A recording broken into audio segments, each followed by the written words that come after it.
Hello and welcome. I am the Restless Kaiser and we are modelling for Advantage.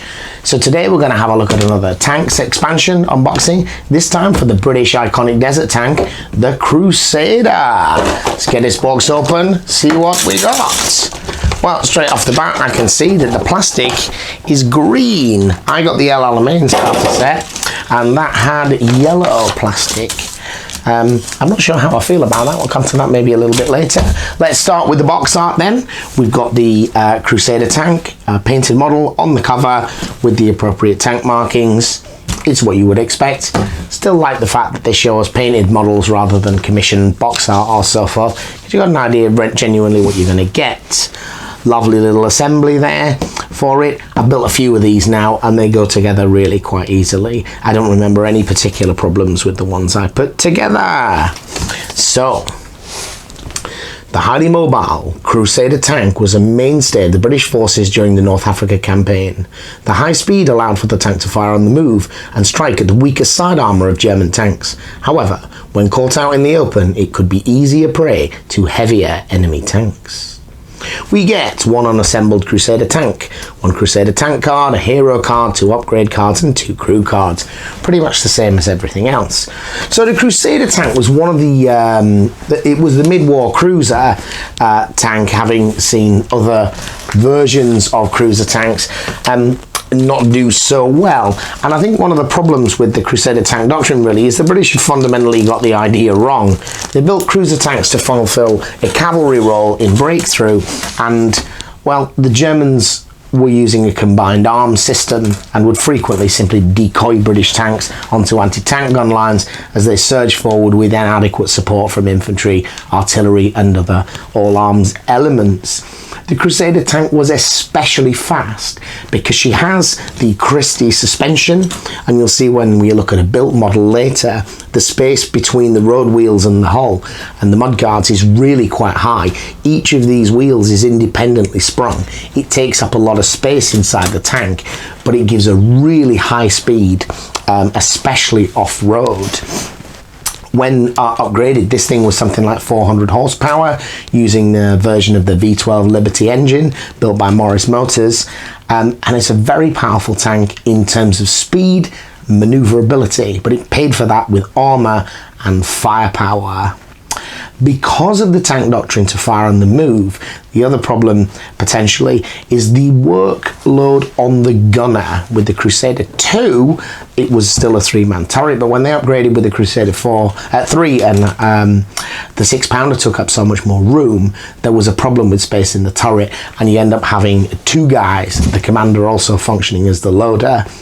And the gunner himself, the vertical elevation, the gun was in free motion on a gyro, so he had to put his shoulder into it and manually elevate the gun, which is a lot of effort on something of that weight, even when it's properly balanced. So, the sprue itself then, we've got the tracks and the running gear, which we just mentioned. We've got this nice amount of detail on these wheels, and it's good because it's such a major part of the vehicle and a distinctive part of it, and it is all assembled in a single piece. And unlike on some of their other tanks, they have put the moulding fixes to the back of the track rather than the front, so you're not going to get those defects that are difficult to clean up without damaging them. I like that. We get this nice long upper hull. We've got the skirts, which are optional with this vehicle. The skirts are very common in the desert, but there's another type of skirt, a much shallower one, which is actually molded into the hull, the kind of triangular pieces at the end. So if you just want the shallow skirts, and some of them have that, you just use the upper hull. 2 upper turrets, but only 1 lower turret. So the Mark II cruiser uses one and the Mark III uses the other, but you can't actually assemble both, which is a bit of a shame. Other piece of particular interest is this Bisa machine gun mount here, which was actually in the Mark I, was built. It fits where this hatch is here on the front. It was extremely hot inside that tiny steel box in the desert, so it was generally unmanned and extremely unpopular, and so they simply removed it on the later models. I'm not sure that the Crusader ever saw action in the European theatre. It may have done, but it was largely superseded by Grant and by Sherman. I have a few different types of gun here, the 2 and the 6 pounder, and there's a third gun which is quite probably for the close support 3-inch howitzer, 3-inch mortar version, but I'm not sure. And we get a nice little bit of tarp stowage here, which again, combining this, there's another one on the Sherman too. You can mix and match those on different vehicles just to spice things up a little bit. Gosh, waffled on quite a bit there about the Crusader. So let's have a look at the cards then. What makes this a genuine expansion pack? We have the Crusader tank card herself. So she has an initiative 6, firepower 4, armor 0, and 3 hull points for 13 points. She has the fast rule, so she can take up to 3 moves. 0 armor and 3 hit points though. That's really going to hurt when you get shot at. But 6 initiative is pretty competitive. Then we have our generic cards. Let's find our hero card. Kent out, +1 initiative in the shooting phase. While stationary, when this tank shoots, its target has -1 armor. There's not a lot of cards that reduce the effectiveness of your enemy's defenses, so that could be quite interesting. There isn't another British one, we've just got universal ones now. We have the altruistic commander. When a friendly tank within close range of this tank suffers a critical hit, you may discard this card and transfer the damage of that effect to this tank. So you can effectively jump in the way of a crit for a friendly tank. Only 1 point. I don't know whether I've found a use for that, but gut feeling is a doctrinal upgrade for 1 point.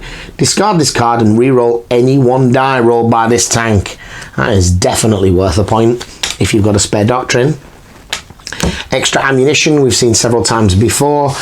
Basically, you can discard this card to re-roll all of your attack dice. And then the last one is the Bloodthirsty Gunner, +1 firepower at close range.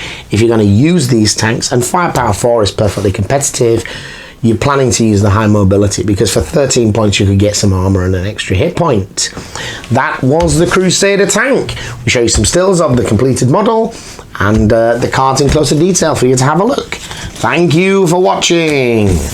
Please remember to like, comment, share or subscribe this video, and if you are buying new games or new miniatures, please consider following our affiliate link to Wayland Games. It gives us a little bit of kickback and helps fund other projects for the channel.